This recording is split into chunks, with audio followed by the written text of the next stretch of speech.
This is a third-generation farm. I've lived my entire life here. And who wants to live near a high-pressure pipe? See this notch up through the woods? That's where the original pipeline came. That's the original route. They could have diagonal come across the farm, which my parents gave them that permission in 1966. They could have avoided all the house real estate loss and all the road frontage loss. For whatever reason, it didn't happen. I don't know why. We're not trying to stop the pipeline. We only wanted to know, why do you need a second route on the same farm? We've talked to the director of the Michigan Public Service Commission. They don't even understand. They say it doesn't make sense. We were told we could have a meeting.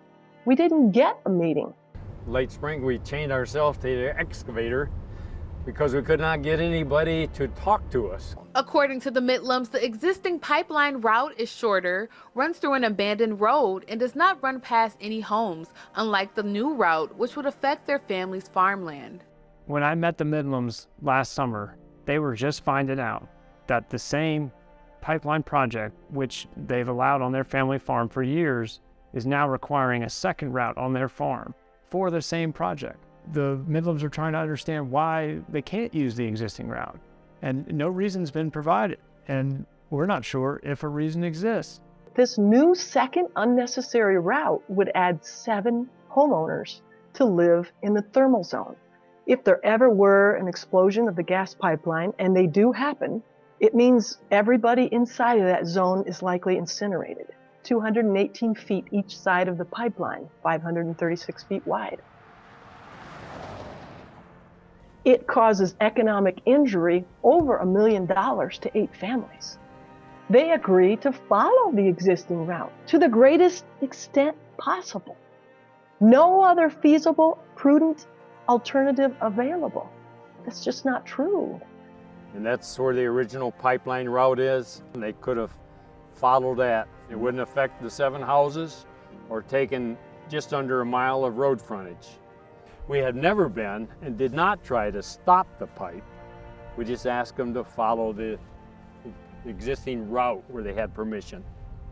We're asking for the court to allow evidence to determine why this project needs 2 routes on the same farm. They've already got an existing route. This pipeline on the existing route, currently operating 24/7 with an 8-inch pipe in it.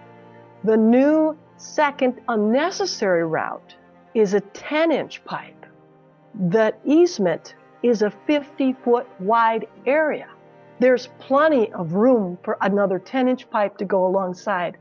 It doesn't seem reasonably necessary from the information available to us. And so we're asking for more information, and we're asking for the judge to consider that information when deciding what it needs for its project. We don't oppose the project. We oppose the project duplicating its effort to have multiple routes. And if there's a reason, we'd love to hear it. Really, what we want is just one day in court to hear the answer to the question, why do you need a second route? At face value, it doesn't make sense. One project, 2 routes. The court should take a hard look at whether or not 2 routes is reasonably necessary for the same project as required by the Michigan Constitution. Please join us in the courtroom. Show you care about justice. We need your help.